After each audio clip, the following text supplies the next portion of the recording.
morning. Welcome to the channel Study Human. Today we will discuss on the topic of classical theory of income and employment. देखिए, in a capitalist developed economy there are mainly two type of theories, classical and Keynesian. जो आज हम पढ़ेंगे वो classical theory पढ़ेंगे. Classical theory जो है कोई सिंगल ऑथर ने नहीं दिया, कोई सिंगल इकोनॉमिस्ट ने नहीं दिया. ये जो है theory has been given by the classical and neo classical economist. Classical economist में Adam Smith, Ricardo, JB Say, और नियो क्लासिकल इकोनॉमिस्ट में Pigou, Marshall. They have designed this theory. ये क्या कहते हैं कि full employment is a normal situation of a capitalist economy. Full employment क्या होता है? At the prevailing wage rate everyone will get the work who wants to do job. जो भी व्यक्ति जॉब करना चाहता है, जो रेट उस समय जो वेज रेट चल रहा होता है, सभी को जॉब मिल जाती है. इसको हम बोलते हैं फुल एम्प्लॉयमेंट. वो कहते हैं कि हमेशा इकोनॉमी में फुल एम्प्लॉयमेंट रहता है, कभी भी अनएम्प्लॉयमेंट नहीं होती. यदि अनएम्प्लॉयमेंट होती भी है तो वो टेम्पोरेरी होती है. अपने आप मार्केट फोर्सेस क्या होते हैं? Demand and supply. ये इस तरीके से वर्क करते हैं कि अपने आप ही there is a situation of full employment. तो कैसे? जैसे मैं आपको वेजेस के केस में बताती हूं. जैसे supply is greater than demand of labour.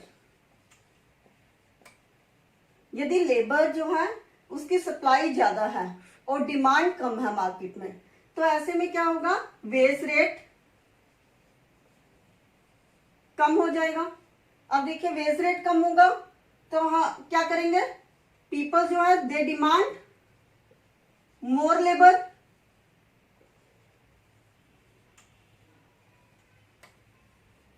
ये इंक्रीज हो जाएगी, तो फिर जो है सप्लाई और डिमांड दोनों इक्वल हो जाएंगे. तो ये क्या होता है? सिचुएशन क्या होती है? टेम्पोरेरी सिचुएशन होती है. तो this is the main focus of classical economist on this theory कि फुल एम्प्लॉयमेंट जो है this is the normal situation.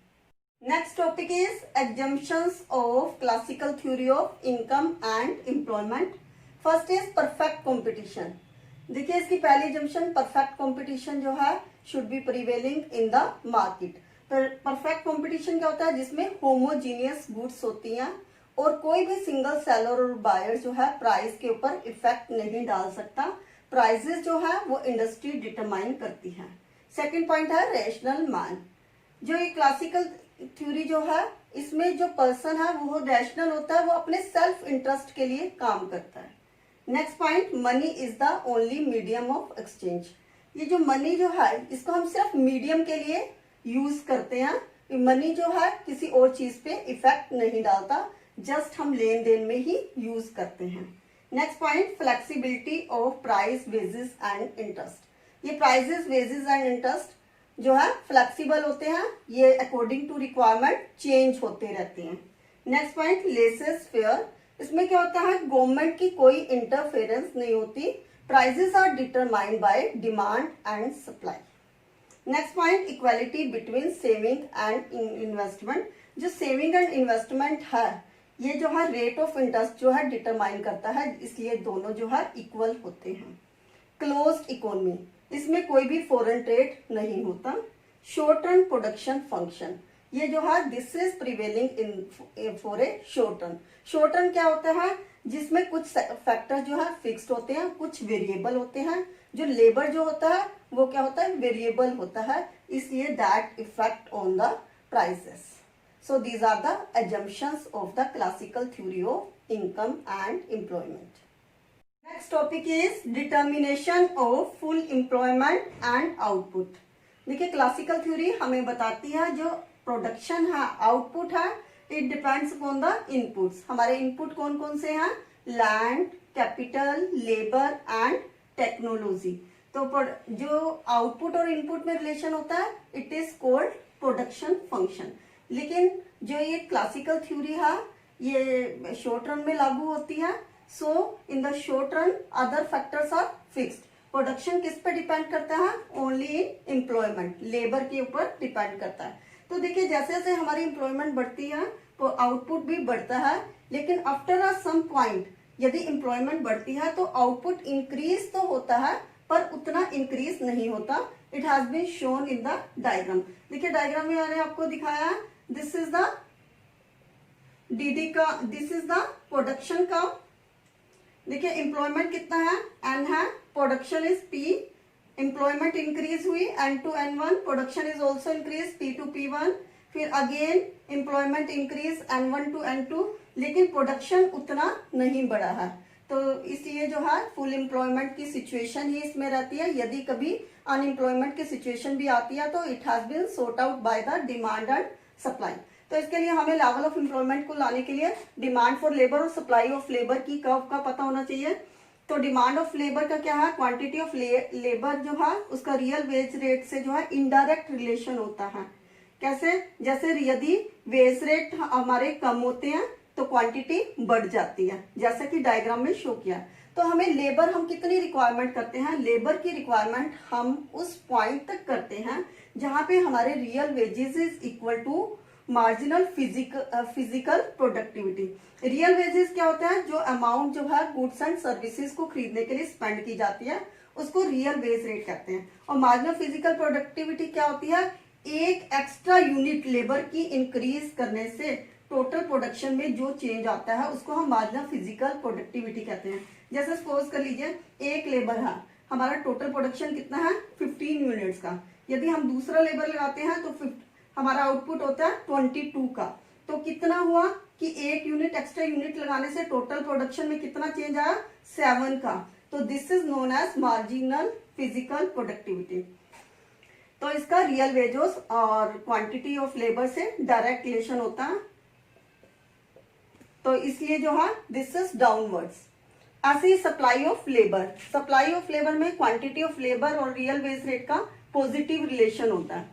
जैसे रियल वेज रेट यदि कम होते हैं तो क्वांटिटी ऑफ लेबर भी जो है कम होगी। यदि वेज रेट हम इंक्रीज करेंगे तो लेबर की सप्लाई भी ज्यादा होगी। तो इसमें कौन सा रिलेशन होता है, पॉजिटिव, और इसमें नेगेटिव। अब हम इसको कंबाइन करके पढ़ते हैं, डिमांड फॉर लेबर और सप्लाई ऑफ लेबर का हमारा एम्प्लॉयमेंट से कैसे लिंक होता है। Next topic is determination of full employment and output. देखिए क्लासिकल थ्योरी हमें बताती है जो प्रोडक्शन है, आउटपुट है, it depends upon the inputs. हमारे इनपुट कौन कौन से हैं, land, capital, labour and technology. तो जो आउटपुट और इनपुट में रिलेशन होता है it is called production function. लेकिन जो ये क्लासिकल थ्योरी है ये शॉर्ट रन में लागू होती है। So in the short run other factors are fixed. Production किस पे डिपेंड करता है, ओनली इन एम्प्लॉयमेंट, लेबर के ऊपर डिपेंड करता है। तो देखिए जैसे जैसे हमारी एम्प्लॉयमेंट बढ़ती है तो आउटपुट भी बढ़ता है, लेकिन आफ्टर अ सम पॉइंट यदि एम्प्लॉयमेंट बढ़ती है तो आउटपुट इंक्रीज तो होता है पर उतना इंक्रीज नहीं होता। It has been shown in the diagram. देखिए डायग्राम में मैंने आपको दिखाया है, दिस इज द डीडी का, दिस इज द प्रोडक्शन का।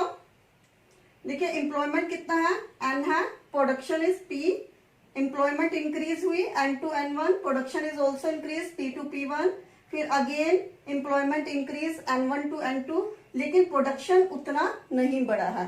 तो इसलिए जो है फुल एम्प्लॉयमेंट की सिचुएशन ही इसमें रहती है। यदि कभी अनएम्प्लॉयमेंट की सिचुएशन भी आती है तो it has been sorted out by the demand and supply.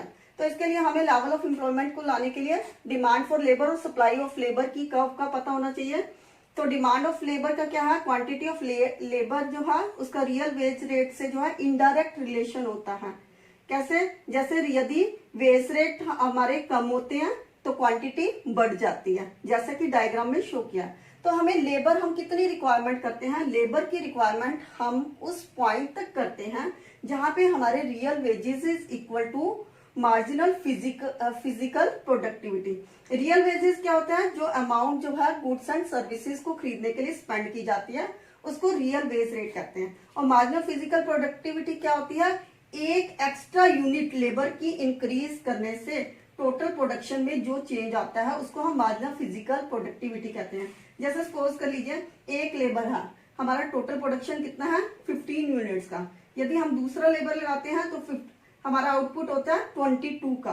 तो कितना हुआ कि 1 यूनिट एक्स्ट्रा यूनिट लगाने से टोटल प्रोडक्शन में कितना चेंज आया, 7 का। तो this is known as marginal physical productivity. So there is a negative relation between real wage rate and quantity of labour. यदि रियल वेज रेट कम होगा तो quantity for labour will be increase. So there is a negative relationship between real wage rate and quantity of labour. लेकिन supply के case में there is a positive relationship between real wage rate and quantity of labour. यदि wage rate ज्यादा होगा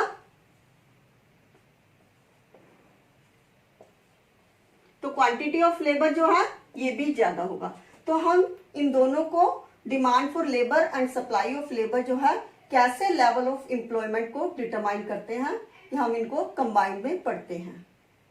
now this diagram shows the relationship between employment and output and employment and real wage rate. हमने इसको combined में बनाया हुआ। तो देखिए, जैसे जैसे मैंने आपको बताया था, जैसे जैसे एम्प्लॉयमेंट इंक्रीज होती है आउटपुट इंक्रीज होता है, लेकिन एक पॉइंट के बाद जब एम्प्लॉयमेंट इंक्रीज होती है तो आउटपुट जो है उतना इंक्रीज नहीं होता। तो ये हमारा पूरा के पूरा ये कहाँ पे आ गया, मैक्सिमम प्रोडक्शन कितना हो गया, ओपी। और ये जो ओपी कर्व है this is a production function, इसको हम प्रोडक्शन कर्व भी बोलते हैं। अब हमने देखना है मैक्सिमम प्रोडक्शन, हमें कैसे पता चलेगा कि हमारा मैक्सिमम प्रोडक्शन है। और ये जो है हमने इतने लोगों को एम्प्लॉयमेंट देनी है, ये हम करेंगे through demand for labour and supply of labour. मैंने अभी आपको बताया था, जहां पे डिमांड एंड सप्लाई दोनों इंटरसेक्ट करेंगे उसको हम बोलेंगे इक्विलिब्रियम पॉइंट। इक्विलिब्रियम पॉइंट कहाँ पे होता है, जहां पे एंटरप्रेन्योर्स और लेबर्स दोनों को ही बेनिफिट हो रहा होता है। एंटरप्रेन्योर्स जो चाहते हैं वेज रेट मार्केट में, उस वेज रेट पे लेबर को अरेंज कर रहे होते हैं, और लेबर जो है जो वेज रेट चाह रही होती है वहां उनको सेटिस्फेक्शन होती है। तो इसको हम बोलते हैं इक्विलिब्रियम पॉइंट, जिसमें एंटरप्रेन्योर्स और लेबर कोई भी चेंज नहीं चाहते। तो हमारा इसमें ओएन जो है एम्प्लॉयमेंट है, और इतने लोगों को एम्प्लॉयमेंट देने में वेज रेट कितना डिटरमाइन हुआ है, OW वेज रेट जो है डिटरमाइन हुआ। तो OW वेज रेट पे there is no unemployment, every people who want to work at the prevailing wage rate get work. तो so this is the situation of full employment output in the classical theory of employment.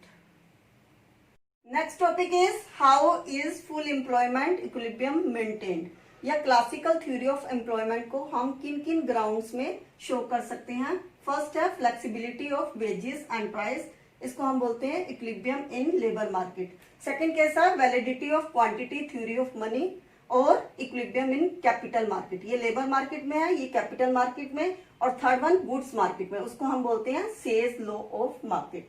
तो हम तीनों का मैंने एक ही उसमें diagram तीनों बनाने का पर्पस क्या है, ताकि आपको क्लियर हो जाए। लेबर मार्केट में हम वेज रेट के साथ काम करते हैं, कैपिटल मार्केट में प्राइस लेवल के साथ, और गुड्स मार्केट में रेट ऑफ इंटरेस्ट के साथ काम करते हैं। हमारा आंसर जो है सेम वही होगा कि हमें इक्विलिब्रियम को दिखाना है। There is a always a full employment in the economy, कभी भी डिसइक्विलिब्रियम नहीं होता। यदि डिसइक्विलिब्रियम होता भी है तो वेज रेट, प्राइस लेवल या रेट ऑफ इंटरेस्ट ये फ्लेक्सिबल होते हैं, ये इस तरीके से काम करते हैं कि there is always a situation of full employment. जैसा कि मैंने आपको पहले भी बताया था, जो ये हमारी क्लासिकल थ्योरी है it is based on the full employment situation. तो देखिए लेबर मार्केट के केस में कैसे काम होता है। OX पे हमने एम्प्लॉयमेंट लिया, Y एक्सिस पे हमने वेज रेट लिया। तो दिस इज द हमारा इक्विलिब्रियम पॉइंट है। इक्विलिब्रियम पॉइंट पे OW is wage rate, ON is employment. यदि देखिए सिचुएशन हो जाती है, सप्लाई ज्यादा हो जाती है, डिमांड कम हो जाती है। अब देखिए मार्केट में लेबर बहुत ज्यादा है लेकिन डिमांड नहीं है, तो उस केस में वेज रेट कम हो जाएगा। वेज रेट कम होने से क्या होगा, डिमांड ज्यादा हो जाएगी, हमें लगेगा कि सस्ता मिल रहा है हमें लेबर, तो हम उसकी और ज्यादा डिमांड कर देते हैं, जिसके कारण दोबारा से इक्विलिब्रियम की पोजीशन आ जाएगी। तो ऐसे ही यदि यहाँ सिचुएशन देखिए, इसमें क्या है, demand is greater than supply. Market में लेबर की बहुत ज्यादा डिमांड है लेकिन सप्लाई नहीं है, लेबर नहीं मिल रहे, तो उस केस में हम कैसे अरेंज करते हैं, वेज रेट को इंक्रीज कर देते हैं। वेज रेट को इंक्रीज करने से दोबारा से हमारे पास क्या आ गया, इक्विलिब्रियम की पोजीशन आ गई है। तो इस तरीके से जो है wage rate maintain the equilibrium point in the market. Second है हमारा equilibrium in capital market. Capital market के केस में हमारा क्या करता है, प्राइस लेवल का रोल होता है। इसमें हम ये मैंने आपको बताया था एजम्पशंस में, money is the only medium of exchange. Money को हम सिर्फ ट्रांजेक्शन के लिए यूज करते हैं। तो इस केस में हमारा एसएस जो है, सप्लाई कर्व जो है, it is parallel to the Y axis, हमने बनाया हुआ है। और इस पे AD1 is the demand curve, ये हमारी पहली इनिशियल डिमांड कर्व है, और this is the equilibrium point. तो इसमें हमारा प्राइसेस कितना है, ये this one is P, this one is Q। यदि हमारी ये सिचुएशन हो जाती है, ये सिचुएशन आ जाती है, इस केस में हमारा क्या हो जाता है, supply is greater than demand. Supply बहुत ज्यादा है और डिमांड कम है, तो हम इसमें क्या करेंगे, प्राइसेस को, यदि हम सप्लाई ज्यादा होती है और डिमांड कम होता है, तो हम इस केस में क्या करते हैं, सप्लाई ज्यादा होने से प्राइसेस हमारे क्या होते हैं, कम हो गए हैं। देखिए प्राइसेस कम होने से हमारा AD2 कर्व क्या हो गया, नीचे डाउनवर्ड्स हो गया है। और ऐसे ही थर्ड के केस में क्या है, यदि हमारी demand is greater than supply होता है, तो उस केस में हमारे प्राइसेस जो है इंक्रीज हो जाते हैं। तो हम इस केस में हमने क्या करना है, प्राइस लेवल में यदि demand is greater than supply, तो हमारे प्राइस लेवल जो है इंक्रीज हो गया। तो इस केस में हम सप्लाई ऑफ मनी को जो है मार्केट में इंक्रीज कर देंगे, मनी की बहुत ज्यादा मनी मार्केट में ले आएंगे। मनी मार्केट में लाने से हमारा क्या होता है, प्राइस लेवल कम हो जाएगा और we will get the equilibrium position. तो ऐसे ही सप्लाई और डिमांड के केस में होगा। सप्लाई और डिमांड के केस में हम करेंगे, सप्लाई ऑफ मनी को कम कर देंगे, लोगों के पास पैसा कम हो जाएगा, तो लोग जो है डिमांड ज्यादा करेंगे, जिससे हमारा जो है प्राइस लेवल मेंटेन हो जाएगा। Next one is sales law of market और इक्विलिब्रियम इन गुड्स मार्केट। देखिए जो सेल्स लॉ ऑफ मार्केट है, it depends on this quotation, supply creates its own demand. इसका मतलब जो भी प्रोडक्शन होगा वो सारा के सारा बिक जाएगा, कोई भी हमारे पास ओवर प्रोडक्शन नहीं होगा। तो इसमें हम ये गुड्स के केस में रेट ऑफ इंटरेस्ट कैसे मेंटेन करता है, जैसे हमारा आई है, इन्वेस्टमेंट है, investment is a function of rate of interest. Investment हमने किस साइड दिखानी है, DD कर्व पे दिखानी है। तो DD कर्व का रेट ऑफ इंटरेस्ट से कैसा रिलेशन होगा, नेगेटिव। तो this one is DD curve, इसमें हमने क्या दिखाया हुआ है, इन्वेस्टमेंट को। और ये जो है saving, saving is the function of rate of interest. Saving को हमने किस साइड दिखाया हुआ है, सप्लाई साइड में। इसका कैसा रिलेशन होता है, रेट ऑफ इंटरेस्ट से पॉजिटिव। तो देखिए इस बेस पे मैंने ये डिमांड और सप्लाई को बनाया हुआ है। अब रेट ऑफ इंटरेस्ट का सेम जो मैंने आपको लेबर मार्केट में बताया था, ऐसे ही इसका रोल होगा। देखिए यहाँ पे क्या है, यदि saving is greater than investment, लोग सेविंग करते हैं, इन्वेस्टमेंट नहीं करते। तो इन्वेस्टमेंट जब कम होगी तो ऐसे केस में क्या होगा कि हमारा रेट ऑफ इंटरेस्ट जो है ज्यादा हो जाएगा।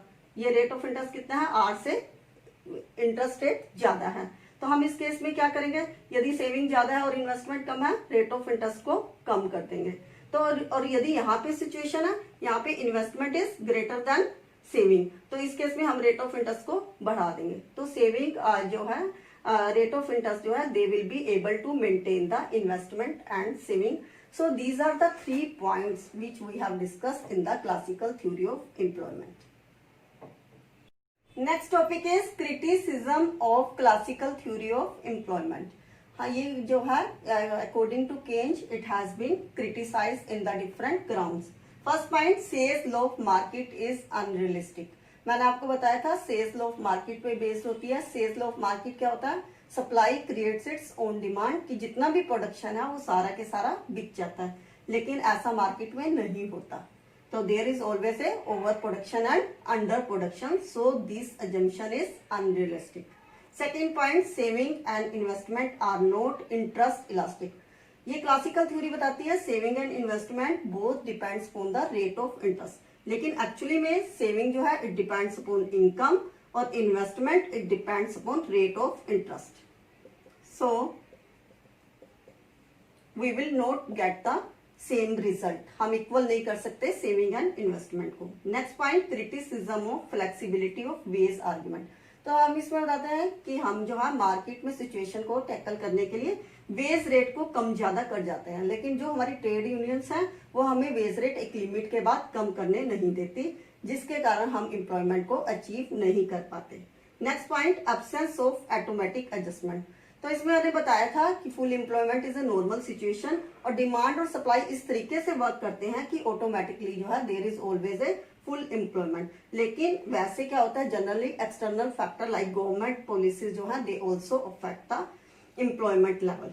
Next point, classical theory deals only with a special case. हम क्लासिकल थ्योरी बताते हैं there is a full employment, लेकिन एक्चुअल में there is a under employment and over employment in the economy. So these are the points in which you have classical theory has been criticized.